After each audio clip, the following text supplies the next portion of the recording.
What is up, everybody? Welcome back to the Run Your Mouth podcast. Look at this. We're home. We are grooving. Big improvements coming. And we got a packed, stacked episode. Listen, let's get right into the news. The first thing I want to discuss is my microphone's coming apart. Give me a second here. Nope, we're good to go. We are good to go. All untangled, retangled, back in action, stalling, letting some people actually show up for the chat. Let them know. Let them be there to be like, hey, you're just talking to yourself, so don't even get into your first joke yet. Don't get started on the episode because you're talking to yourself right now. You're pacing around, and I know that you're saying a bunch of words, but you're literally just talking to yourself. All right, people aren't showing up for the chat that quickly, so if I'm talking to myself, these things happen. Listen, I'm watching what's going on out there in the Gazas, which for the rest of the Run Your Mouth things, we're gonna move the anti-Semitism to the end of the show. I'm not done with the topic, but we're gonna start. It's not gonna be our lead-in anymore, which is fancy news talk. We're gonna do all sorts of other topics, and then we'll put it at the end of the show. Bury the anti-Semitism for later so we can bring people in with all the other topics that we explore in the show that are a lot more inclusive. And listen, I've been putting out real suggestions, and no one's listening to my suggestions anyways. You would think after COVID, you would think after the Ukraine war, you'd think after all the things that I've gotten right, people in the government would just call me up and go, hey, Rob, what do you think? But no, are they doing that? Are they starting to develop creepy exploding spider robots? Has anyone looked into that yet? Or why don't they have iron tunnels? You got iron domes. You got nothing for the tunnels. And speaking of the tunnels, you look at the sophisticated system that the Gazans have, and you're telling me that in New York City they can't fix the subway systems? How easy is it to make tunnels? That's what this war is really about. It's trying to make our unions look better because they can't let the world know that even the most simplistic of terrorists can very easily build tunnels. Anyone know how easy it is to make a tunnel? Just for kicks, if I wanted to make a tunnel between me and the subway station over there, and not the subway station, I'm at the actual Subway pizza place, which I don't eat Subway anymore. There was a time, maybe a decade past, when my stomach was still Subway eating ready, and oh my God, did I get fat on that stuff. And I wonder what percentage of my smell I lost over COVID, because I don't seem to smell the Subway anymore. I'm not even talking about the Subway. I'm messing that up. There's the Domino's over there, because I used to smell those Domino's all the time. But anyways, back to the Gaza thing. We're going to discuss it at the end of the show. I'll give you guys just a quick summation about everything, because I don't understand the history. I'm not really a war and an expert, and I do see some contradictions in what I've put forward, so we'll discuss it at the end of the show, because the best arguments I'm seeing is, hey, this is a war, and there are civilian casualties are an unfortunate part of war. We'd rather battle the enemy directly. We don't see any other options, and then the other side's going, we're occupied. You empowered Hamas and you're killing civilians. But like I said, we're not going to do this stuff at the beginning of the show. We're going to do it at the end of the show. Save the anti-Semitism for later. It's dessert. From now on, anti-Semitism dessert on the Run Your Mouth podcast. I was dealing with some real bullshit today. Oh my God, I wish you guys could have been there for some of the bullshit that I dealt with. You guys would have loved this phone call. I was talking to some lady from Hertz. You know, when I was out in Denver, maybe it was a year ago, I was out in Denver, I rented a car, and like 4 months later, I get a letter in the mail telling me that because of damages that may or may not have occurred while the car was in my possession, that may or may not have been my fault, I owed them like $540. And I was instantly furious. What are you talking about? May or may not have occurred. You better have evidence that I did this. You're just going to tell me that I owe you money out of nowhere? What, you could just walk around your car lot with a baseball bat, start smashing windows, and then telling me that it's my fault? How do you know that this happened on my watch? Anyways, let's just condense this whole thing to the one conversation I had now. I thought that this had been taken care of, and then I saw a letter, and I've been away for a whole month saying, hey, if you don't give us this money within the next 10 days, this is going to collections. And so I called this lady up, and at one point when I was informing her that she needed to give me more time because they didn't do a good job of sending me any of this information, it turns out that they had the wrong email address for me. And I'm on the case, and I go, well, how do you guys have the wrong email address for me? Well, that with the email address that we had, added like all sorts of letters. I'm like, that doesn't make sense. When I got the car, I used an email address. You guys have been using the wrong email address the entire time. This is on you. And the lady goes, nope, it's your fault because we made an attempt to reach you. Oh my God. And if you guys could have heard the glorious tirade that I went on with this poor lady who was just trying, well, no, she's an evil woman and she knew what she was doing. But I was like, so you attempted to reach me? So like if you were to have given this envelope to a carrier pigeon, you attempted to reach, why even bother doing that? I was like, you could have taken this envelope, written on it, just threw it out your window. That's an attempt to reach me. Or I was like, why'd even bother opening up your window? So you're telling me that if you had a board within your office and you put up on the board an envelope says, "Attention, Rob Bernstein," you could say an attempt to reach me had been made? Anyways, I went on a pretty glorious tirade. I don't think I got anywhere. If anything, I'll just at this point let it go to collections. And you know what? Hurts. You lost a customer. I was probably renting 40 cars a year from you, and now you'll see none of it, and whatever. I guess the mortgage that I'll never take out will be more heavily impacted. All right, I had one other random... Oh, yeah, this was... and then I tried submitting the report, and you ever actually sit down to do something, and, like, you're impressed with yourself that you actually sat down and you did it? Here I am. I'm actually sitting here, and I'm filling out insurance forms, and of course you're furious. You're like, I already work 3 jobs. This is somebody else's job. I've already emailed you guys. I gave you all the information. I've submitted it. Nope. You got to go to their website and you got to fill it all out. You got to put all the forms in. You got to make sure everything's properly marked. They want to sign you as much paperwork as possible to make sure that they don't have to make any payments. But then you sit there. You're like, I've taken my ginsengs. I've snorted my ashwagandha mushrooms. I've taken the B vitamins, I've taken the C vitamins, I've had the coffee, I've chewed on the Nicorettes. I've done everything in my capacity to make sure that I can focus for these 30 minutes to get this garbage fucking paperwork out of the way. And then you're actually proud. You give yourself a pat on the back. You're like, my God, I've actually done something productive with my time. I filled out paperwork. I'm a new man. I'm an adult. And then you get an email that says that you still like have to do more steps. You're like, that's it. You hurts. You can work it out at this point with Alliance, and if you two can't figure this one out, then whatever, ding my credit score. Hopefully I'll get processed for, well, I haven't even submitted. I don't even use credit card points anyways, whatever. I'll just continue to be a discount shopper, imagining what my life would be like if I actually racked up all these miles and was able to sit in that fancy Delta lounge and drink alcohol for free. I'll just, you know what, this is what you got to do in life. You just got to give up in advance. You just got to go, you know what, I'm never going to get a mortgage, and I'm never going to sit in that fancy Sky Mile lounge, despite the fact that I probably spend more time on airplanes than anybody, and I will give back to the system everything that I could have saved by having a better credit score by overpaying for coffee and alcohol in the airport out of spite.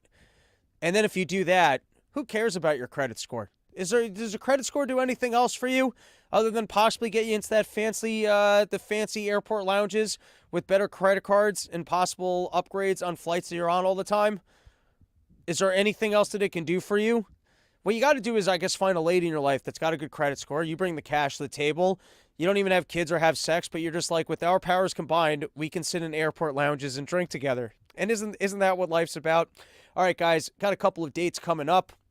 Firstly, we just added the Shell early December. All these dates are on my website, RobbieTheFire.com. I'm playing in Norwalk, Connecticut this Friday night with a whole bunch of really funny local comics. It's my only Connecticut gig that I've got lined up for the entire year. Haven't done anything locally in a while. Come support. That's cool. Be nice if a whole bunch of people bought tickets and people are like, holy shit, we didn't realize Rob was such a big deal. And then I could get booked on all sorts of local shows. And then also I will be out in Jersey this Saturday night, East Rutherford, New Jersey. Lou Perez has a weekly show over there. There's always fun lineups. All right, and now let's take a moment to say down with Big Shave. You know, everyone listening right now, you got to go to NadoeShaveCo.com. That's spelled Nadoe, shaveco.com. We're going down with Big Shave. Not only are we taking a stance against pickleballs, we're taking a stance against these crummy razors, 5, 6, 7, 8 blades packaged into plastic, overcharging you just so that they can make statements online that, you know, degrade our political the system by spending money on CNN and never coming to programs like this. So if you're a real man out there and you actually go into the razor and like a real psychopath just look in the mirror and just go blade right on scalp like a real man. Or if you just use it to trim the sides, or you're just using it like to trim the little things that get left behind when you're using electric razors or whatnot, the cheapest place that you can possibly get quality razors. I'm not selling Jew lasers. We haven't gotten that sponsor yet. Hasn't called us up, but hopefully once they hear my idea about turning the Iron Dome into an iron tunnel, maybe they'll come on board. But between now and then, you want to support the show, you want to make sure you got high quality razors, you go to NadeauShaveCo.com, use promo code RYM, you're going to get yourself 15% off. You're going to help take down these giant conglomerates. Which all these other conglomerates, you think Gillette doesn't have some tie-in with some other products that you don't like? The people at Johnson & Johnson? Who are even these figures behind these shady, shadowy characters behind these shitty, overpriced plastic razors? All right, I think I've made my point. Support the show. Go to NadeauShaveCo.com. You get yourself some fancy, high-grade razors. They're well-priced, and use promo code RYM. You get yourself 15% off. All right, let's take a couple of comments. Oh, things are getting active. Roscoe Pico. Nemarata Nikki Haley is her real name. All right, fun fact over there. Budeezy, can't watch now, just pooping in to leave alike. Heat underwear rules. That guy's spelling is even worse than mine. But yeah, shout out to Sheath. Robert's going to be on the show later with his monthly business tips and to discuss some other matters. All right, we're bringing back this segment. Let's get into some daily topics. But the gap in life expectancy between men and women in the U.S. is at its widest in 30 years as more men realize they can't stand their wives. All right, let's break this down. What the hell is going on that so many men are dying like 5, 6, 7, 8, 9 years before their women? All right, we're going to float some theories. You guys tell me what you think. Do you think men are secretly, they're winning the battle here? And basically, we're cheating because we're constantly being more unhealthy in relationships to make sure that they don't have to be the last one out of the relationship, because no one wants to have to care for the other person at the end. That kind of sucks. You know what I mean? It's like having to take out the garbage because someone put the last piece on there, eating the last cookie, drinking the last sip from the whiskey. Now you got to throw out the bottle. Is that what's going on? Is that men realize, hey, if I actually take care of myself, I might outlive this lady, and then I got to watch her die? So instead, what I'll do is I'll go to the bar every night. I'll eat my Doritos. I'll have my big fat sandwiches. And as a result, she's going to have to watch me die. It's the game of who can be more unhealthy in a relationship to make sure that the other person's got it. That's the retirement policy. What's my retirement policy? I'm going to make sure that that lady lives longer than I do so that she's stuck with me before I'm stuck with her. Or maybe, despite all the female complaining, they're always out there. They're talking about gender wage gaps. They're talking about, how life's not fair, how everyone's mistreating women. And maybe, amidst all the female complaining, they're actually overlooking all the struggles that men have to go to by having to listen to all their complaining. See what I'm saying?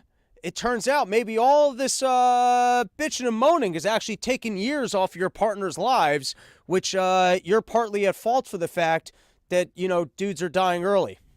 I don't know. What do you guys think? People in the chat, you think it's that men are more unhealthy because they want to make sure that they're going out first?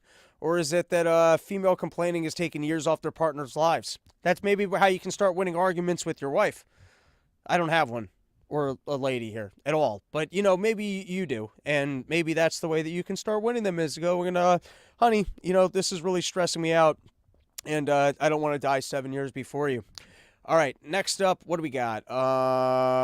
Hundreds of migrants have been injured after trying to climb over the wall that separates Mexico and the U.S. How experts are working to make sure they fall on the Mexican side. That's the last thing you want to do is, hey, you got to start providing care for people. Who's getting the bad coyote directions that they're actually climbing the wall? I see footage. Are they trying the doors? Apparently, the doors are just open. You don't be climbing the wall without trying the stupid storm doors. Those are just open. Or you got to ask the other people for the directions of where they're showing up that they can just walk right through, no problem. And then lastly, we've got Biden met with Xi to reassure Xi that Biden is an empty vessel for whoever really doesn't want him to touch Taiwan. That's how you keep the guy off Taiwan. You sit him down with Joe Biden, and you make sure he knows this guy's not making any decisions. You sit Blinken and whatever other deep state cooks right behind him. You stare Z right in his face, and you let him know, hey, this Biden guy, he's got no idea what the fuck is going on. So you better be careful when you go and touch Taiwan. Better not do it on our watch. All right. Going the wrong way here. Going the wrong way. Come on, go the right way. We've got Tim Scott has left the Republican race, and you've got DeSantis and Haley are seeking to leverage Scott's exit because with our powers combined, we can still totally lose this election. I don't know what they're looking to combine powers for. I guess they're duking it out now for whoever can audition for being the best representative of the deep state to maybe get a paycheck later on at some other point in time, and however that system works. I mean, at this point, why are donors even trying to rally behind these people other than to spend more money in a big fat loss? Unless it's just a money washing scheme that they want to make sure that they put enough money into these campaigns so when the campaigns fail drastically, they can still be expensing fancy dinners, flights, and all sorts of stuff on campaigns that never had a chance anyways. All right, flying through topics. And speaking of Nikki Haley, let's see what she last had to say. In a interview, this was making the rounds on social media. When I get into office, the first thing we have to do, social media accounts, social media companies, they have to show America their algorithms. Let us see why they're pushing what they're pushing. The second thing is every person on social media should be verified by their name. That's, first of all, it's a national security threat. When you do that, all of a sudden, people have to stand by what they say, and it gets rid of the Russian bots, the Iranian bots, and the Chinese bots. And then you're going to get some civility when people know their name is next to what they say. Accountability. And they know their pastor and their family members going to see it. It's going to help our kids, and it's going to help our country. No more being anonymous online. If what we need is everybody, when they log into their phone and they interact digitally, we know exactly who you are. And we're not just talking about the way that the NSA gathers all the information and, you know, the way that big data is collected on you all the time. No, we need this to be a more public record so we don't have to pretend like we got to look through these secret channels and corridors and open up cases and get warrants for all the information that we already had collected on you anyways. No, what we need is that if anyone's going to be on the internet, well, then we know exactly who you are at all times. No more anonymous posting. And on that note, you know, any social media platform, they could sell themselves as the no anonymous post platforms. I believe with Facebook, didn't you have to actually validate yourself? And I guess Facebook, if they wanted to, if it was better for their business, they could force validations. I could even see why some people might prefer a social media environment where people are validated. But leave that to the companies. When suddenly, you know, the government's getting involved, doesn't that just sound like, and we also had that statement from Katie Hochul or whatever it was. It's always for our benefit. There's always, because of the dangers that might exist online, we have to start tracking everyone's behavior on social media because if not, their evil statements might lead to this, which might lead to that, which is why we have to start restricting your freedoms immediately for your own benefit. And we all know what's going on here. They want to know who's dissenting. They want to know who they got to censor. Any one of these people that's not pro free speech, is not pro, hey, we got to make sure that everyone's got a voice, everyone can interact, everyone can have their freedom, and they can be tracked even less. Any statement like this that you hear, which is something more about removing your ability to be anonymous on the internet and for government to track you, just know what people are up to. When I get... All right, next topic. Oh, dude. You know how sometimes I say on this show that I'm just pulling information out of my ass, but it's unbelievable how accurate the information up my rectum is? I swear I think my rectum might be manifesting the news at this point because I saw the headline about how the House passes measures to avert a shutdown, how the Democrats and the Republicans came together, all the Republicans that tried to boot McCarthy because he was doing nothing to reduce the budget.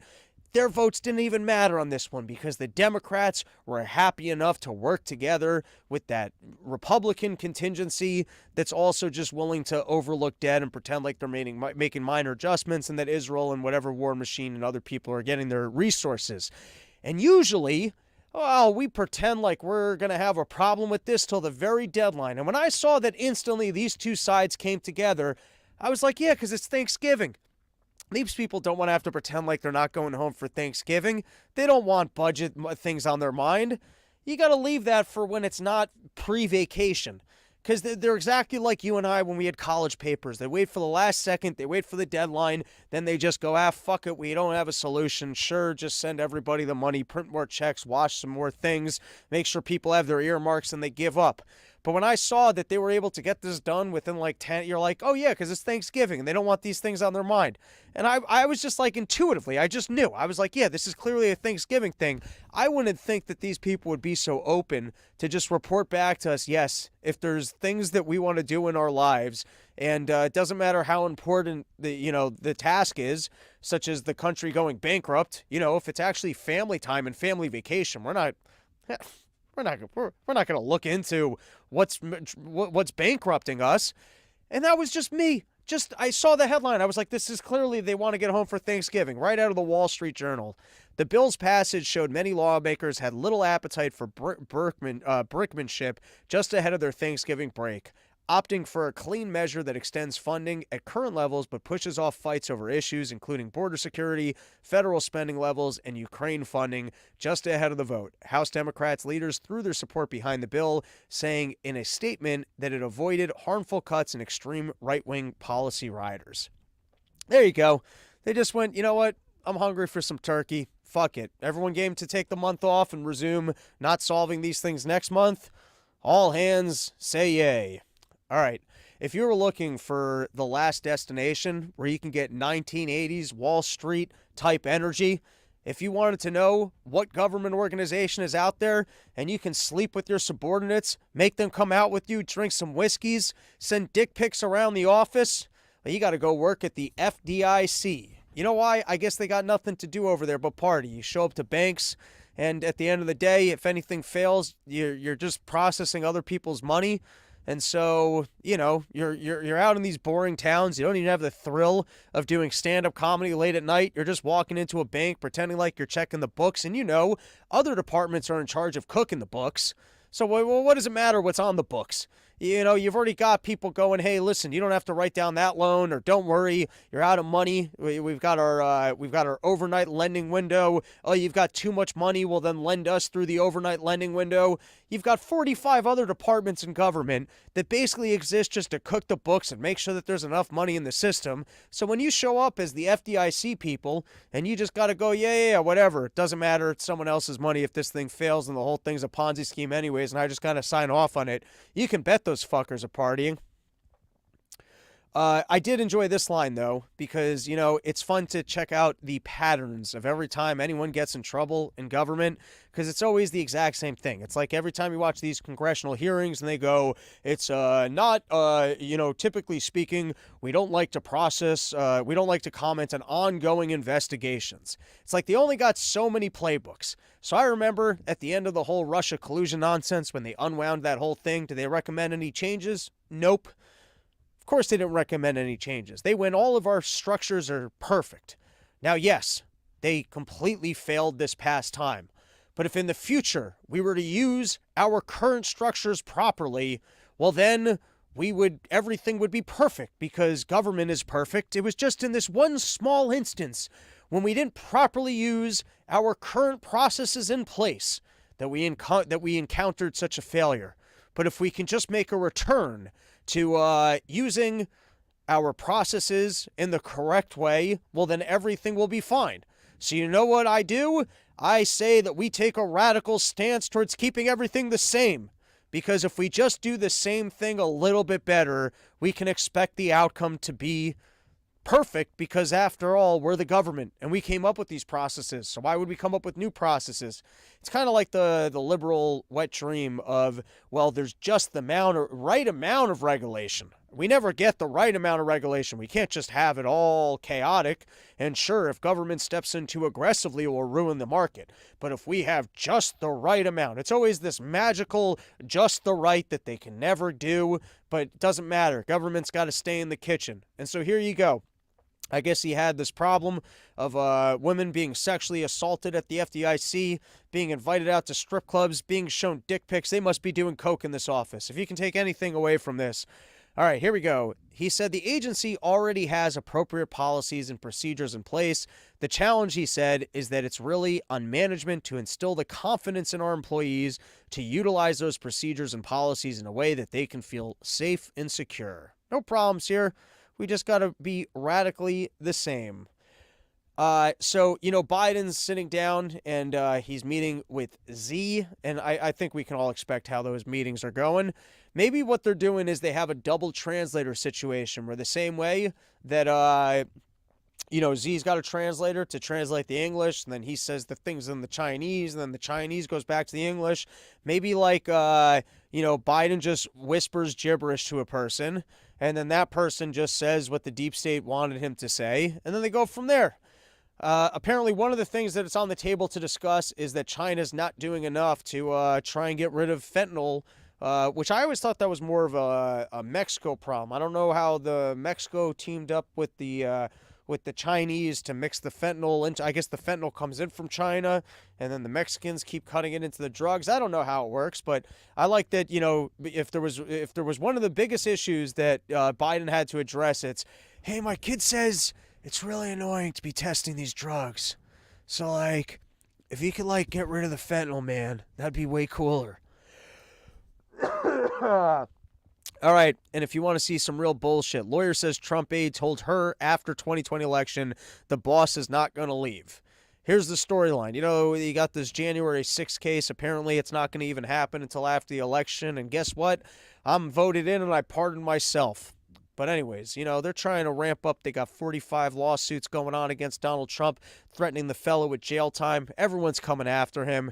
And now, as they get all these people to take their plea deals and go, hey, I need some sort of a statement here that might be able to get me, might allow us to get the other guy, they got some lady saying that not Donald Trump, but some other person, while they were at a party, but not too drunk to be making statements that couldn't be made off the record as to how you can possibly make that, you got a breathalyzer, you breathalyze this person at the party. You're saying that legally I could be at a party, talk to someone and go, hey, I know that you've been drinking, but I can tell that you're okay to drive. Is that actually a legal standard of how many drinks have been consumed? You don't see the person, you don't see how many drinks they consume, but you can just ascertain that that person's coherent enough that the statements that they make are actually representative of other people and are valid sources. And so the lady says that apparently someone else said that Donald Trump said he's not leaving, which could have just been Donald Trump joking. I mean, that's 9 steps removed from actual direct testimony. Feels a lot like the limo incident where, they were claiming that Donald Trump had, super stretch Armstrong arms, that he was able to break through the barricade between the front and the back of the vehicle from a limo and choke out a trained Secret Service agent and tell him, nope, we're going to go do what I want to do. And of course, it comes by a lady who's reporting that someone else saw the incident. Bullshit. You want something that's not bullshit? You go to phoenixammo.com. You want to know why you go to phoenixammo.com? Do you guys want to know why you go to phoenixammo.com? Because these people have high-quality bullets. The type of stuff that the people who are going out on competition and they want to showcase how good they are at shooting bullets, these are the kind of bullets that they're using.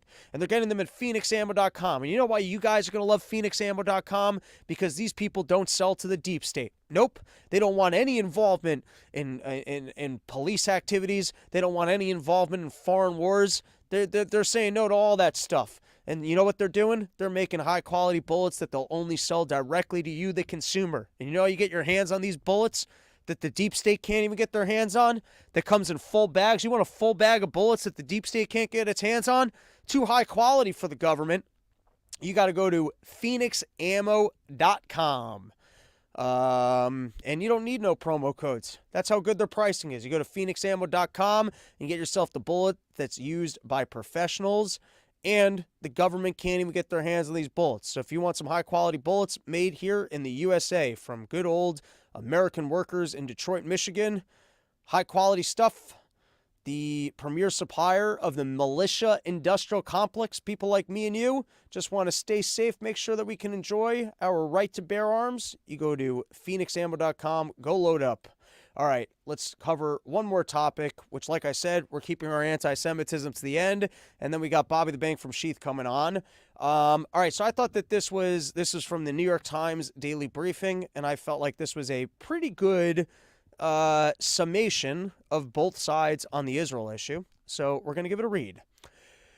The battle over Al-Shifra Hospital in Gaza highlights a tension that often goes unmentioned in the debate over the war between Israel and Hamas. There may be no way for Israel to both to minimize civilian casualties and to eliminate Hamas.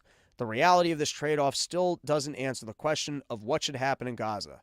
Some people will conclude that the human cost and lives of innocent Palestinians does not justify removing Hamas from power, or that Israel may be undermining its own interests by trying to dismantle Hamas. That's the argument I've been making. Others will conclude that Hamas's recent killing of innocent Israelis and its repeated vows to destroy Israel represent a threat that no country would accept on its border. So I was thinking about this a little bit, and I understand. I am ignorant of the history, and I don't want to defend the deaths of civilians, and you got to take this in context of everything that I've said thus far, bashing what's been going on over there, and this is not an endorsement. But I was giving a little bit of thought to this. I might have even mentioned it on the show. When I look at my coverage of the Ukraine and Russia war, I go, it was obvious that Russia was going to react in this way. You guys repeatedly said that you refused to not move the NATO border all the way up to their doorstep. He was saying that this was a red line. And so you guys you provoked the bear, and it's not an endorsement of anything that Putin was doing, but, your continuous need to fight with Putin and your, not wanting to negotiate, I was like, this is all kind of natural outcome. And in a lot of respects, I was even faulting the United States government in that they weren't trying to negotiate, even placate Putin in a way, and that we were sending money over there that was just going to lead to more Ukrainian deaths. Now, you could look at all that, everything that we were saying about the Ukraine situation, and going, yeah, but where's all the yelling and hollering about the Putins and all of the civilian deaths that took place in all those battles? And you want to know something? I don't think I said anything about anything that Putin was doing. We said that it was, not cool. We're not endorsing it.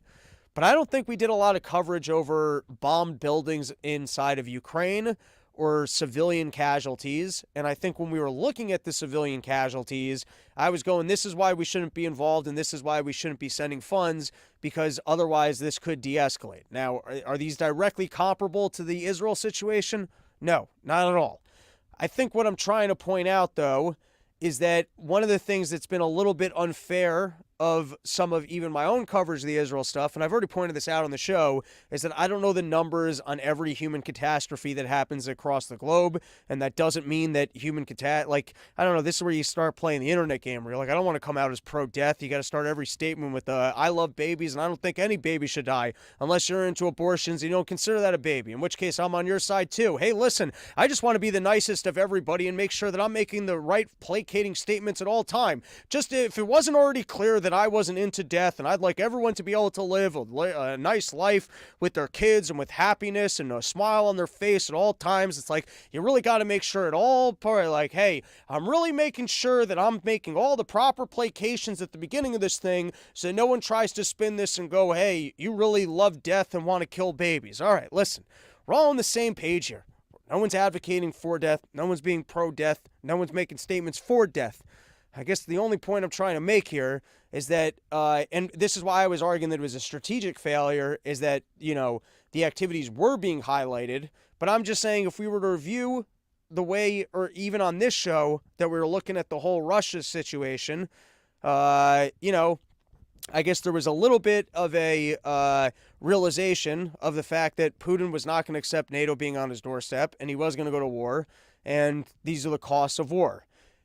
Now, I don't buy into this. I'm just trying to be a little bit more fair in the coverage, because once you've seen buildings and other travesties put right in front of you, you can't put an endorsement on it. And then on the Israel stuff, I guess you got a little bit more of a history of the empowering of Hamas. I'm just saying I guess the only decent argument I've heard on the Israeli side is that war is hell. We don't want to be at war. We don't want to be doing this stuff, and that there's civilian casualties. And if you're actually going to do an honest comparison to every other form of warfare, there does seem to be civilian casualties. which I don't really know what to make of that. You know what I mean? It's like it still is allowing for what to me seems terrible and seems like terrorism, but you know, I want to I guess at least float it out there that I somewhat understand that one. With that being said, and this might just be my own internalized anti-Semitism of having spent too much time around Jews, the problem is just the way that they're so arrogant and lie to you. It's so hard not to get annoyed with and start calling out bullshit.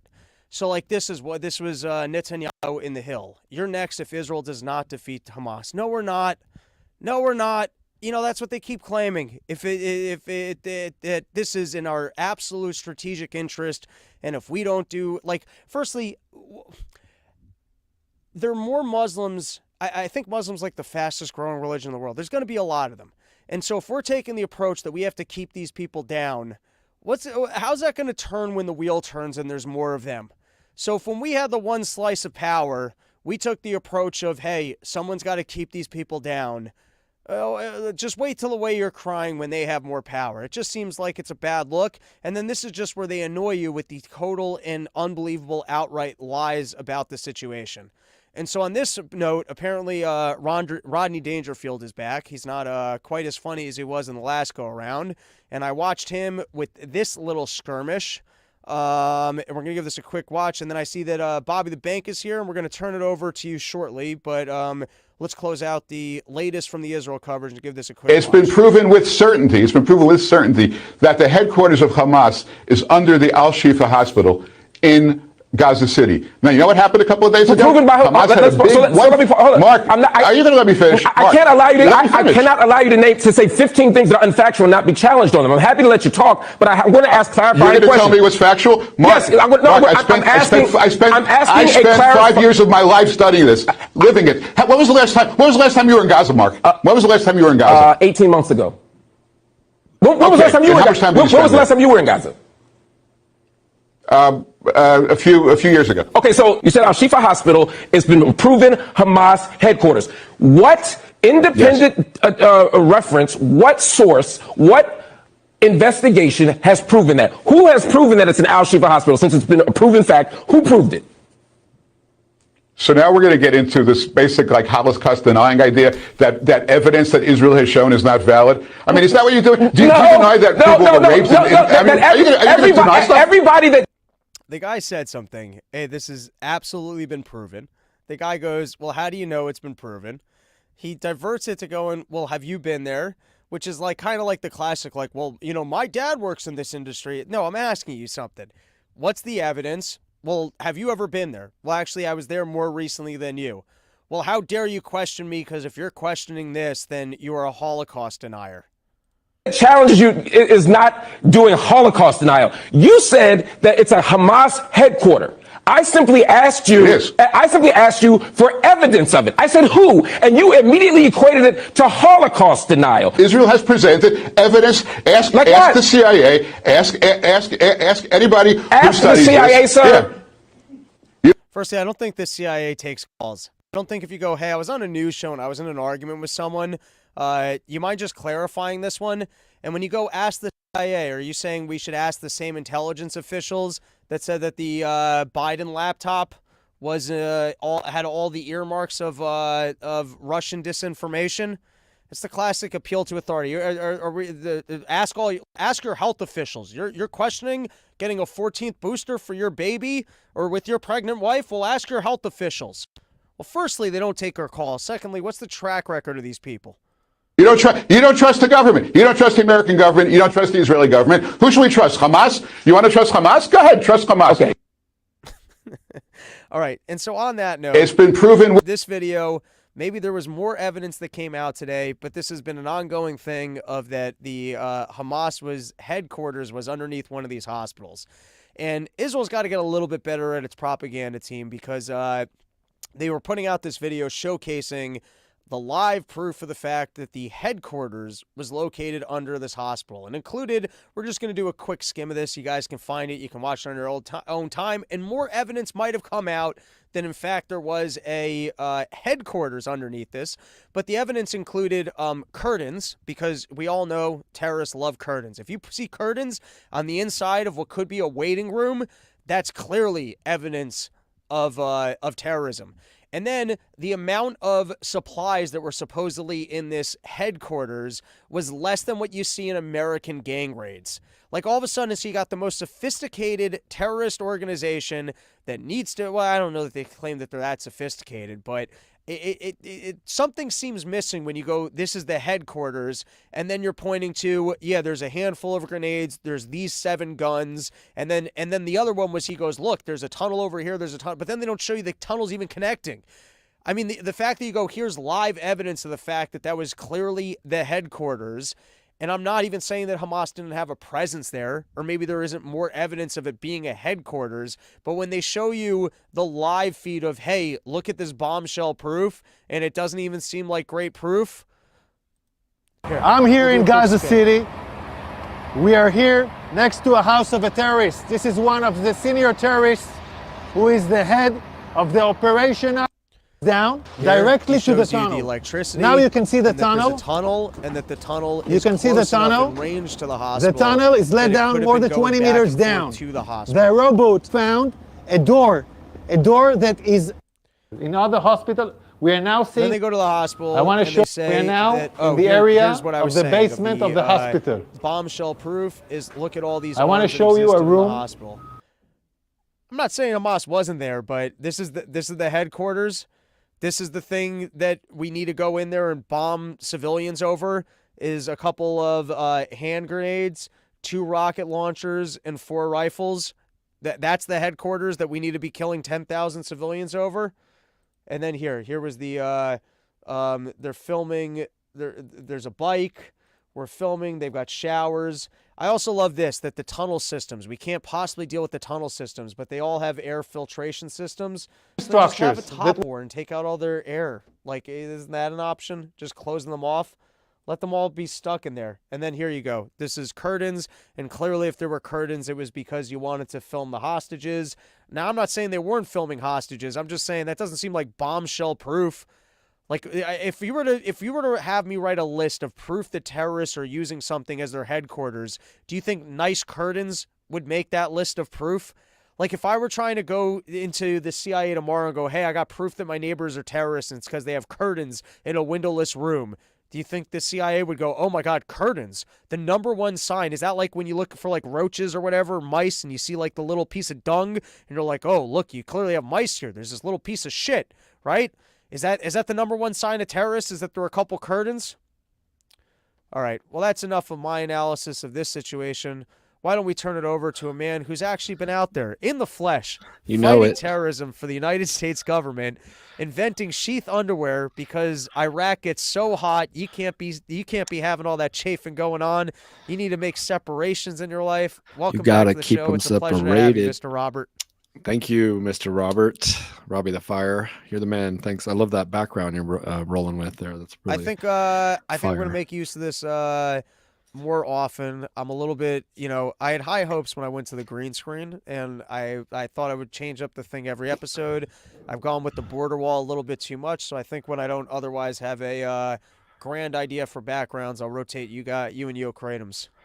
I got my Skankfest poster right here. Oh, yeah. That was pretty beautiful. Sweet. It's got all the signatures from all the comedians. And then right next to it is Basil Badre Hafez, the Habibi, who we sponsor. We're an official sponsor of the UFC as of this particular moment as well. He's going to be fighting again in January. We did a meet and greet at our store this weekend and trying to get that good vibes, like that winter vibes. I kind of like the idea of that stuff is contagious. Those you hang out with or you kind of become like, and he's a badass motherfucker that I like to hang out with. In fact, we're going to be watching the Dave Smith thing tonight, awesome. The Israel-Palestine debate, because we went to the Mark Norman show. He came to Denver on Friday of this last weekend, and we went out to dinner afterwards, and I referenced Basil's Instagram stories, and he's showing all this footage of the kids with no arms in Palestine and this and that. And I referenced that. I was like, man, those Instagram stories are harsh. And that started a 2-hour tirade of going off on how corrupt Israel is and how one-sided it is, and it's really the land of the Palestinians. And woo, I got him started, and he would not stop. But I feel like him and Dave would actually get along kind of. There you go. I feel like I've done pretty thoroughly given the Israels a hard time, and we're going to continue to cover the topic, but at the end of the show, and I'd love to have someone come on who can make a better case for Israel than because it seems I don't know how to defend it, and everything that I'm seeing, I'm just reporting it the way that I'm seeing it, and it doesn't look good. Yeah, you guys, it seems like it makes sense, the points you guys make, but then I hear the other side, and then I'm like, oh yeah, well that's a good point too, and then so I'm staying out of it for the most part. You got underwear to move. You're solving problems. Well, Exactly. You got to get involved in the Middle East. That's a problem that's been going on for thousands of years.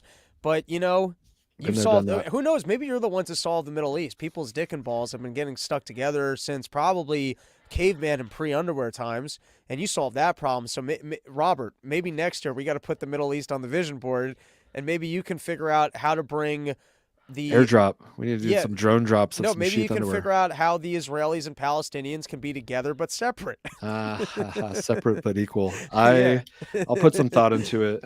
There you go. Yes, Robert, I have a question for you. Talk to me. I am hoping New Year's to have a gig. I even put on my calendar that the date was reserved because someone told me that they had a gig for me. If I do not end up with a gig, can I invite myself to the Mushroom and Vision Board ceremony out by you in Colorado? Hell yeah, that'd be great. That'd be fun. All right, cool. If I end up without plans and flights aren't too crazy, I would love to vision board with you because I feel like I did more gigs this past year than ever before. I got some really big ideas for Run Your Mouth for next year. I'm feeling good with the growth over here. We're looking at some studio improvements and some producer improvements, doing more consistent content. I'm feeling good about things. And Porch Tour, I want to go really big next year for Porch Tour. So you're the only one doing it. I really respect that. You got a good thing going there. Hell yeah. All right. Before we get into, because I got this video that I want to play because it might be my favorite thing I've ever seen take place in Congress. I tweeted it today. But before we do, let's talk UFC here for a second. Let's do it. Do you have any fights that you're planning on going to from now through the end of the year? Yeah. Well, so we got the December 2nd in Austin. That's Bobby Green and Dan Hooker. They're the co-main event, but they're getting 5 rounds. I forget who the main event but it's another stacked card. You should stay through Monday and go to a Kill Tony. What? You should stay through Monday and go to a Kill Tony and check out the mothership. It's cool. Good point. Oh man, now you're putting pressure on me to stay. I was just gonna fly in for the event. Yeah, no big deal. I'll talk to Fanny, or whoever, and see if I can get in there. I heard it's hard to get in, but yeah. So, and then we also can go to the Colby fight, which is like December 16th, but I'm probably not going to go. Where's that one? It's in Vegas, and it's at the T-Mobile. It's Colby versus Leon Edwards, and it would be a great fight. I'm just like kind of traveled out for the year. I could see that. Yeah, I'm not into it. I thought I was traveled out, and then I've been home for a couple days. And I wish I drew more people in New Orleans because I really want to go back there. And I'm thinking about, I'm waiting because I have 3 dates on my calendar that were open, that were reserved and haven't been confirmed. So if they remain open, I might try and do New Orleans again because I feel like I need the spirit of New Orleans back in me. It was really cool. I liked it. I've heard good things. You want to come party with me in New Orleans? I would love that. I love getting out and partying. All right. All right. You can pick the order on this. I want to do a breakdown of this video with you. Oh, nice. You want to do video first or business tips first? Video. Video first. You got it. All right. So I think in order to have proper sound, I think. Oh wait, I had other videos from this rally. I'll come back to that. No, that's okay. I think in order to have proper sound, I'm gonna have to take you off the screen and put this back up, and then we'll make a swap. All right? Deal. Track the union dues, it's actually higher. Non-union employees are getting paid by roughly 1 to 2%, which is exactly what union dues are, is 1 to 2% of their salary. So I just wanted to set the record straight on that, and that's coming from statistics, all right? Now, let's talk about Mr. OBrien himself, his behavior. As everybody knows, and it's here, and the last time, him and I kind of had a back and forth. Appreciate your demeanor today. It's quite different. But after you left here, you got pretty excited about the keyboard. In fact, you tweeted at me 1, 2, 3, 4, 5 times. And let me read what the last one said. It said, greedy CEO who pretends like he's self-made. Sir, I wish you was in the truck with me when I was building. So off the bat, I just like how personally and seriously people take Twitter. Like, I love that even in a congressional hearing, you could be like, well, sir, you tweeted the following. Yeah, let me pull this document of historical record. Yeah, the historical record of of the shit talk that you shat talk to me online. All right, it gets juicy though. My plumbing company, myself and my wife was running the office because I sure remember working pretty hard and long hours. Pretends like he's self-made. What a clown. Fraud. Always has been, always will be. Quit the tough guy act in these Senate hearings. You know where to find me. Any place, anytime, Cowboy. Sir, this is a time, this is a place. If you want to run your mouth, we can be two consenting adults. We can finish it here. Okay, that's fine. Perfect. You want to do it now? I'd love to do it right now. Well, stand your butt up then. You stand your butt up. Oh, hold on. Oh, stop it.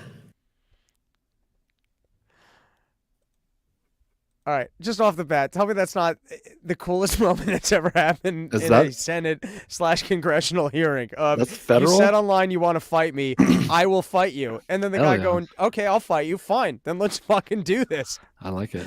Yeah, that's how shit should be settled sometimes, because all these motherfuckers like to run their mouth and talk shit, and then they can just say whatever they want. They can just lie. And I feel like I'm 5'6", I don't know how to fight. I prefer living in society where you don't get bullied into fights and you don't have to fight. That's the society that I prefer. That's the one that I contribute to. And I feel like the part of the benefits of even a society is kind of coming up with laws that we're not just engaging in this.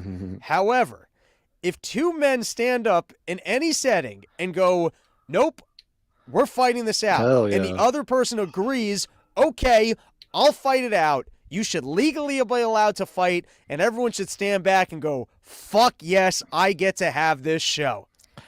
That would make government so much more entertaining.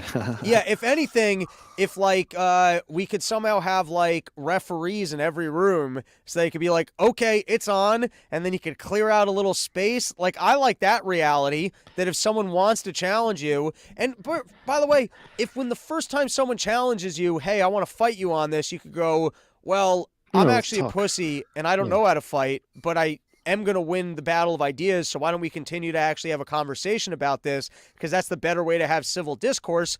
You can respond that way. But if you want to do the macho thing and go, I'll fucking fight you, and both sides agree to fight, they should be allowed to fight. Yeah, and if someone's going to slander the other person and just make up lies and call him a big old bitch or whatever, then let's see who the big bitch is right here, right now. Let's do this. All right, and now, sadly, Bernie Sanders breaks it up. But if there's ever been a character that needs to be like a WWF judge with a mallet, him just, guys, this isn't, we're in a congressional hearing. This is not the time or the place. If you want to be duking it out. The energy of the two of them wanting to fight against Bernie Sanders just being, no, this is not the way that we do our business here. It's, all right, let's play. I gave it too much intro here. Here we go. No, sit down. Sit down. Okay. You're a United States Senator. Sit down. Actively. Oh, okay. Sit down, please. All right. Can I respond, Mr. Chairman? Hold it. If Hold we on. can't, no, This is I what have the he mic. said. I'm sorry. This is Hold what it. he said. You'll have your time. Isn't it amazing that whatever Bernie Sanders' shtick is, he almost sounds like, I will fight both of you and I will beat both of you. So sit your fucking asses down. I have the mallet. Yeah, he had like the superiority in that scenario. They listened to him. Maybe they didn't really want to fight. Yeah, it does. Well, we're going to play some more because the bald-headed guy, and I always would prefer to be on Team Bald, pussies the fuck out on this one. All right, here we go. Playing some more. Okay. Can I respond? Oh, no, you can't. This is a hearing. And God knows the American people have enough of contempt for Congress. Let's not I don't make like it worse. thugs and You- bullies. You have, And that's you what- have I don't the like mic. you because you just Hold it. described yourself. Hold it. You have the mic. Yeah. You have time. All right. Make your statement. Then let's do this, because I did challenge you and I accepted your challenge, and you went quiet. No, I didn't go quiet. I was. hold on. No, You challenged me to a cage match, acting like a 12-year-old schoolyard Hold it. bully. Excuse me. Hold it. No, excuse me. I have the I mic. will say exactly. Senator what you Mullen, said. I have the mic. You have questions on any economic issues, anything that said, go for it. We're not here to talk about physical abuse. You brought. We're not him talking in. about, of course I And, do. and let me show you his hearing, because I want to expose this thug to who he is. And If you don't point at me, that's disrespectful. All right. I don't care about respecting you at all. I respect don't people respect that I you at all. respect. So All right, hold it. let me Hold it. No. You're one of Hold it. the most Hold elite it, people please. acted. Please. All right. This is excuse me. Mm-hmm. This is a hearing to discuss economic.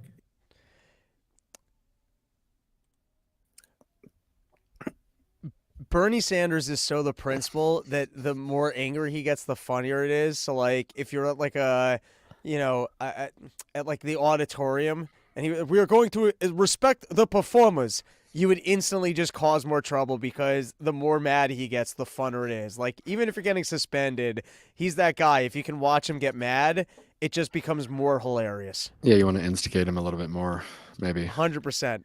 And so there they are. They're playing, I don't respect you. I don't respect you. You're like, is this going to happen? This feels like this is going to happen. Okay. All right, let's Show play me it the through. rest. If you have questions for Mr. O'Brien or anybody else on what he has said, go for it. But we're not here to talk about fights or anything else. I'm quoting exactly what he said. You can and say this what is- you want, This is but- your witness This you is brought. my And let me, witness. I'm exposing him. You can as a talk person anything who you he want. is. So but in no 2013, Nope. in 2013, O'Brien was suspended by the Teamsters for intimidating your own members. In 2014, you were part of, what would you say, organizing the harassment and intimidation of the Top Shelf crew. Chef, not chef. Top Chef, okay. And then, and I think in the reports they said sexual, racist and homophobic slurs and death threats. 14 tires were sliced and 5 Teamsters were arrested. And you said, well, I had nothing to do with it. But however, in that same statement, you said, but if I get called to testify, I'll plead the fifth. This is the witness you brought in here. In 2017, you were removed as lead negotiator by then President Hoffa for UPS for your actions. And then in 22, when this guy was elected, what he said after he got elected was he wanted to bring the mob mentality back to the Teamsters. This is your guy. And you're obviously going to give him a chance to respond to your questions. Absolutely, absolutely, because this is my question. Because you called me out. I didn't call you out. Yeah, you did. You said anytime, any place. That's what you said. Let's get the record Okay. straight. Just hold it. No. Hold on. All right, just to pause for a second and add a little commentary. I feel like I would. Sorry, let me. The guy, the senator person, he looks pretty built. Yeah, he looks stacked. Yeah, I don't know his background, but that looks like a fit guy. He looks like he could have been like one of these military crossover into government type people. For sure, like a Marine. Yeah, I'd have to Navy look it up, SEALs. but he just he definitely looks like he'd feel comfortable fighting vibe. Although it's also funny if he just totally can't. It's always funny when some guy who just works out a whole bunch and has no idea how to fight just has that machismo from taking too much testosterone, pressing too much bench press, and thinking that they got a chance at it. Yeah, I don't know. We'll see. Are we gonna find out? Well, here, we'll watch the other guy bitch out, and then we can move on. Senator Mullen, do you have a question for the witness? Yeah. Okay, let's hear it. So, anytime, any place. No, that's April is a charity event. No, that's not. No, it's sir, he said it, and this is my He is time, here so to you tell. need to set No. parameters on what the questions can or cannot be asked, and I'll ask. No, the you're not going to. question. We're not going to be talking about Yes, physical we can. confrontation. Oh, this is about charity, for a union charity, because this This is for is. firefighters. And You have a question on his testimony. April. Grow up. April Will you next please year. You have grow a up? You're an question. embarrassment. Okay, I mean, Robert, that rules. That rules so hard that he goes, you wanted to call me out, and I understand we can't do it here. There's a charity for your exact cause. I will fight you at it. Yeah. That rules. I would do that.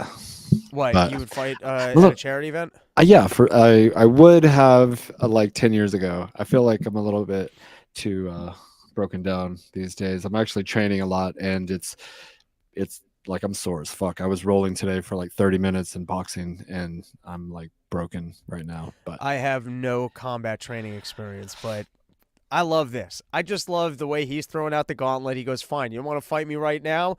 I'll give you some time to train. We'll go to your charity event. Let's do it. You called me out. Let's do it. Come on, big boy.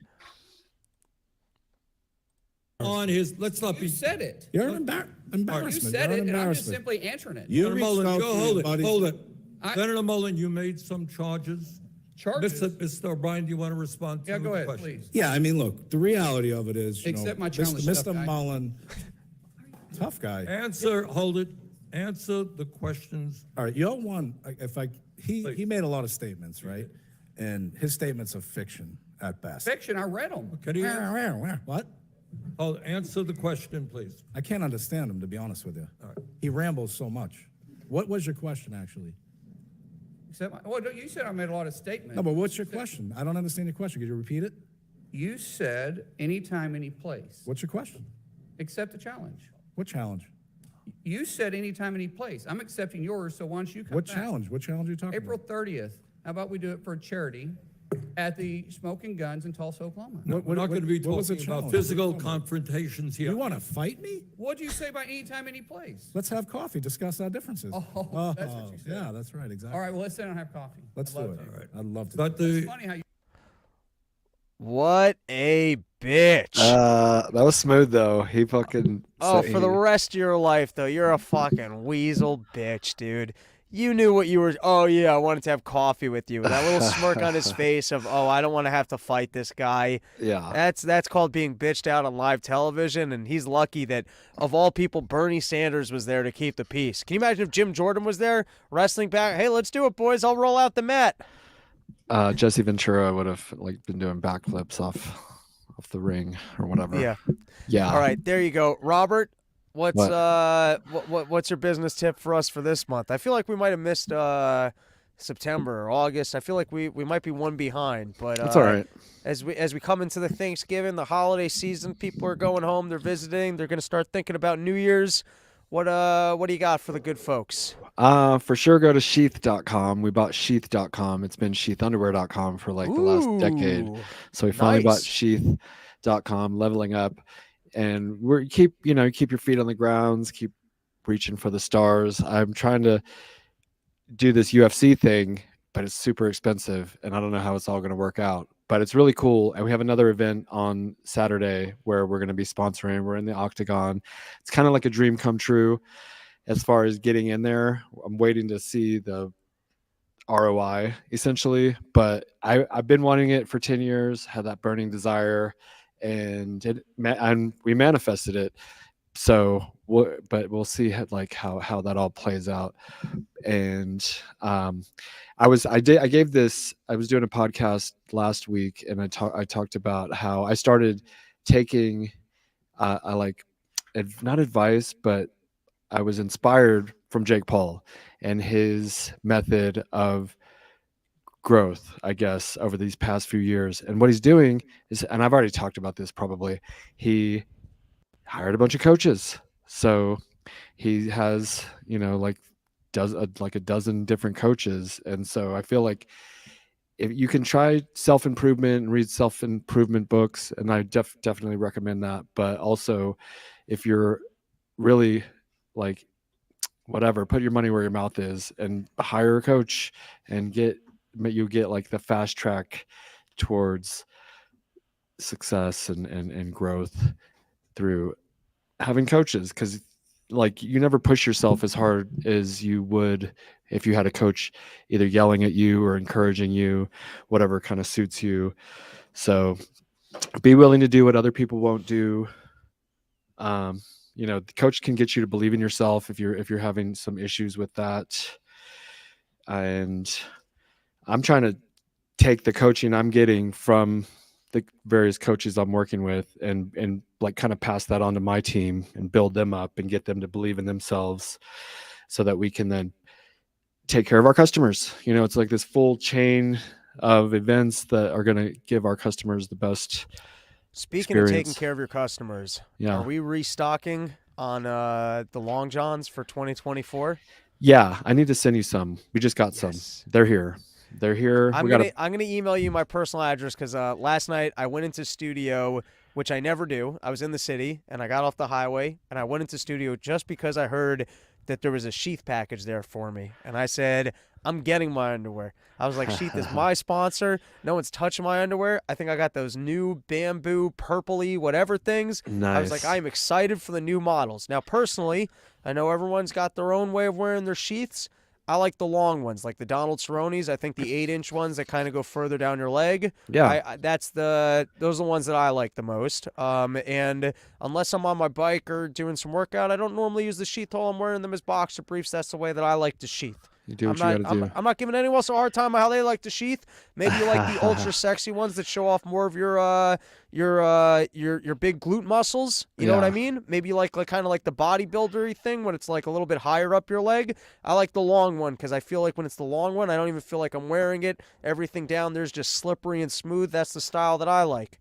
However, the ones that came in, they were actually larges, and you made Mike Harrington's life because Mike Harrington was there, and I was like, looks like they sent some larges. So Merry Christmas from the people at Sheath. But I'll have to send you an email because if those long johns are coming through, I want some long johns and mediums because I don't run the heat over here. And let me tell you, those long johns are a lifesaver. They are really good, and especially for the winter. I think they're my favorite product because I'm just telling you, you throw those under sweatpants or just when I go skiing, I wear that just with like as my pants. And it's like, I don't know, it's more comfortable than being naked. Yeah. You're like a seal, a slippery seal, like sexy and no chafing. I highly recommend those, but we're going to be having a huge holiday discount sale starting like forget that though. Tomorrow. Use the RYM code. Yeah, well, forget the 30 and 40% off. Yeah, don't use the Black Friday code. Use the RYM and support this podcast, which is sending you good information, and lets me come on here and hang out. I do appreciate. When's the big Black Friday kickoff? When give people the inside scoop? We're gonna release it early. I would say within the next 24 to 48 hours. Everybody's releasing the Black Friday, a week or two early, so we got to play the game. And there you go. 40% off. No one wants someone else to put out the super deal, and then everyone blows their shopping load, and then your super deal comes out, and you're like, well, I would have liked that, but I already blew my load. Yeah, they already spent all their money, so we got to get in there early. Just keep the early. You should call it the early load blower sales. We really should, but we're not going to do that. Here's a weird story. This morning I got a text from a worker of mine, and he said, like, basically there's this YouTube Instagrammer who has the Super Racist podcast. It's called the Super Racist podcast. It's actually vacation comedy something channel on Instagram. But this guy's wearing like a hood, like he's in the KKK, and he's talking to some kind of Arabic woman, and he's doing comedy, I guess. It's like a satire thing, and people were super offended that we were sponsoring this Super Racist podcast. And I'm like, I don't know who they are. We're not sponsoring them. Right. But he's saying we're a sponsor, and I told him, I messaged the guy. I was like, well, we can't really endorse what you're doing here, but we do endorse comedy, and a lot of his shit is really funny if you go to his page. Well, you see, he's on the manifesting train. He's like, if I just say that I'm sponsored by Sheath Underwear, I'll get to meet Robert Patton. You see, he'll just call me, and he's taking the steps in the positive direction of having a relationship with you. You just got to put it out there, make it happen. You got to put it out there. Yeah, I don't know. I thought it was funny though, because I was getting like my employee was, he's like, it's offensive, and I'm like, who's offended? And he hasn't responded yet, but I'm sure somebody's offended. But people are always offended, and if we don't, like if we stop, that's where you got to be corporate-y and go. I don't know if you have HR. All right, I'll escalate this to HR, or we have no affiliation with this podcast, so they're just out there speaking some nonsense. And I agree with you. That this is not the type of thing that Sheath would support. We would never do that, of course. But it was really funny, I must admit. So I don't know. I'll have to check it out. Well, when Ari Shaffir had his little thing going, the Amazing Races, that was great. Exactly. Yeah. I mean, everybody chill. It's fucking it's satire. It's comedy. When Dave Chappelle did the thing where he was in the KKK's outfit, it was hilarious. But this guy's, anyways, it's like this hypocritical kind of thing where it's okay if somebody does it, but it's not okay if other people do it. Yeah. All right, I'm going to go get myself some dinner. Always a pleasure, Mr. Robert. Look forward to the next time we get to hang out in person. We get a Manitou incline. I'm getting my legs nice and strong. You better believe it. Make sure to watch that Dave Smith debate. It starts in 30 minutes. It's actually in 24 minutes. That's what I'm going to do. I'm going to go cook myself some dinner. I'm going to sit down and watch that Zero Hedge debate live. Yeah. And then maybe even get to some other work. Or maybe I'll pour myself a cocktail and call it a night. Smoke a blunt and go to sheath.com. Don't fuck around. All right. Thanks. So Thank you, Robbie. Sheath Underwear, does it still redirect or? Yeah, they're both the same for now. Right. Yeah, but Sheath is still cooler. It's a little bit concise. I like it. All right, later, Mr. Robert. All right, Robert. Wait, hold on for 1 second.